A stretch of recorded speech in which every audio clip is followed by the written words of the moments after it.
Olá, meus amigos, Nélio Tombini novamente, psiquiatra, batendo um papo com vocês nesse projeto psicoeducativo que eu desenvolvo.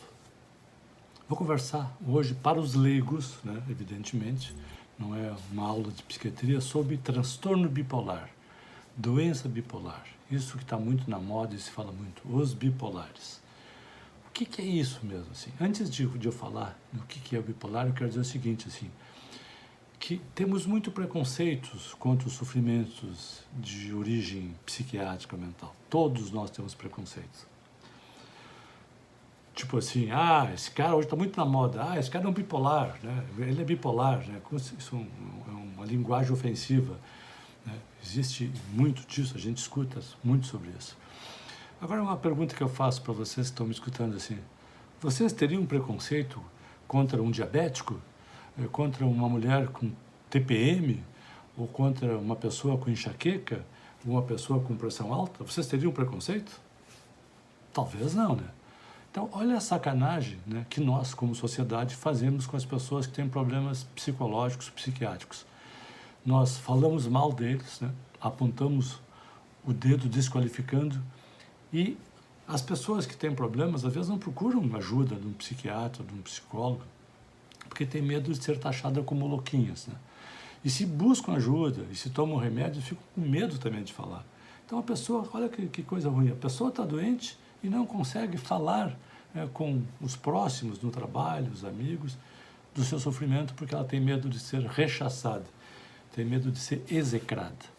Então preste atenção, se fala muito de preconceito com uma série de coisas, mas nós não falamos do preconceito quanto em relação às pessoas que têm problemas psiquiátricos, psicológicos, mentais, que é gravíssimo e é frequentíssimo. Então vamos lá.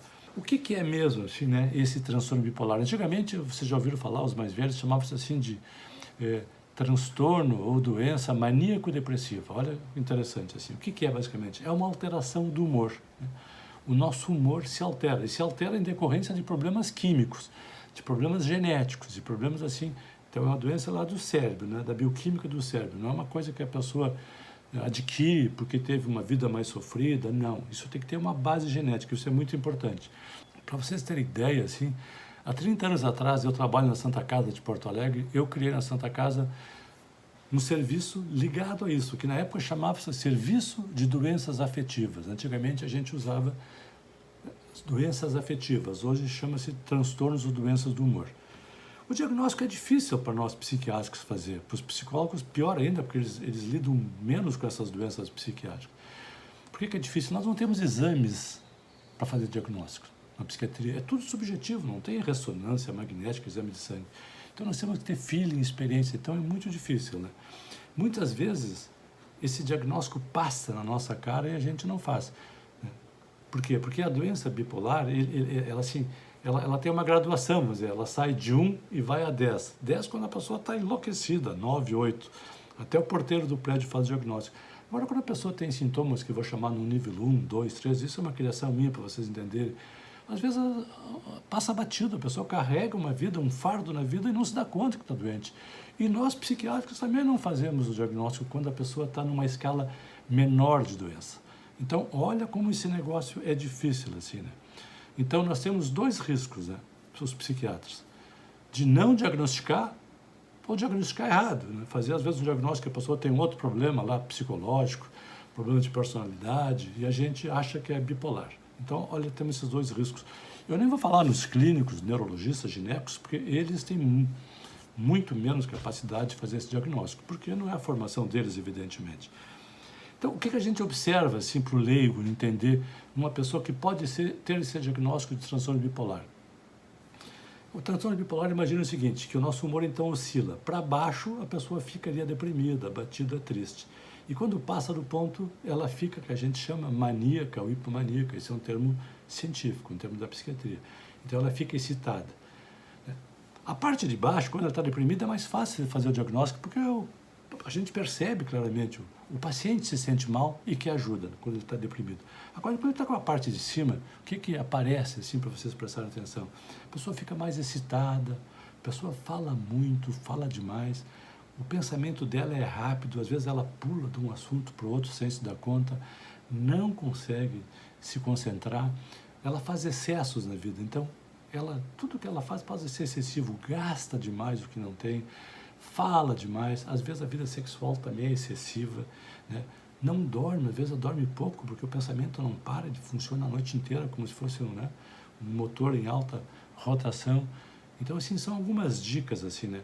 Às vezes são pessoas que estão sofrendo há muito tempo, e o que elas fazem por conta própria? Começam a beber, bebe mais para tentar se acalmar, o álcool dá uma calmadinha, mas depois piora, usam drogas. Então, olha assim, prestar atenção em pessoas assim.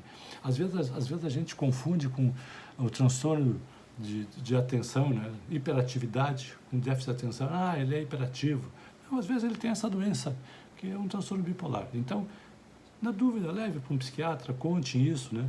Porque é uma doença que precisa tomar remédio. Não adianta fazer terapia se não tomar remédio, precisa de medicação. A gente usa basicamente 2 medicações. Uma são os moderadores do humor, como se fosse um amortecedor para não deixar balançar.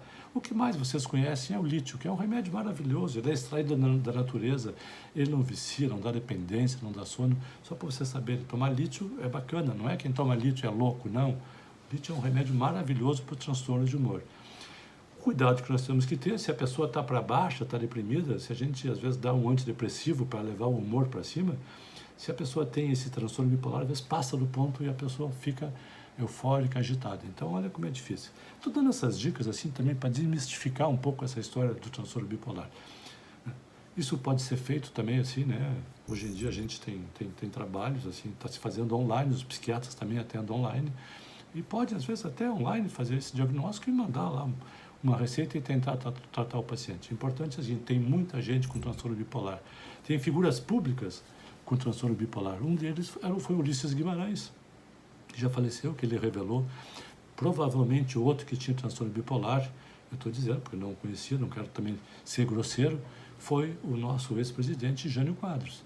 Ele tinha um jeito, assim, uma aparência de que tinha um transtorno bipolar. E talvez essa doença que eu imagino que ele pudesse ter, não estou aqui afirmando, levou ele, né, a tudo isso, né? Ele também bebia muito em decorrência da doença, e talvez levou ele a essa situação aí de renunciar, né, e criou uma convulsão na época no país. Pense nisso, se gostarem, se inscrevam lá no meu canal do YouTube, acione o sininho para receberem, né, a mensagem quando eu postar. Um abração para vocês e obrigado aí pela parceria.